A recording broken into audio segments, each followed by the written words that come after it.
So guys, ayan na, sinindihan na natin ang kalan. Ayan.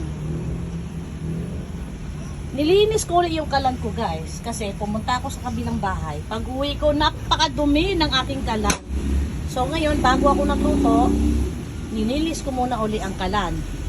So ayan guys, maglalagay na tayo ng mantika. JP, pasok ko kaya ang bata, baka biglang bumusa.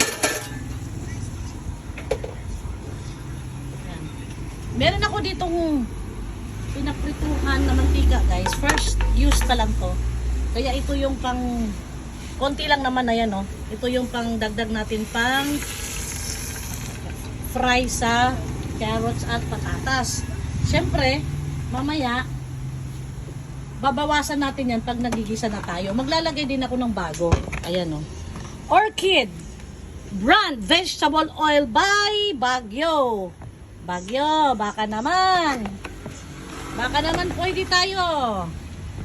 Ayan, dadagdagan ko para lutang na lutang ang ating patatas at carrots. Mabilis maluto. At pantay ang luto dahil lutang sa mantika. Pero syempre, huwag kayong matakot sa mantika kasi babawasan natin mamaya yan pagkaluto na ng carrots at patatas. Syempre, alam naman yan ay panggigisa natin lahat sa kaldereta, no? Wala na, iksi ng buhay natin. So, wait for it.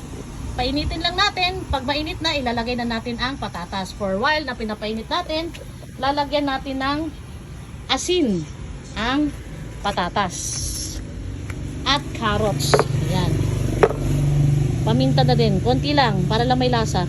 Ayan. Ayan. At paminta din. Okay?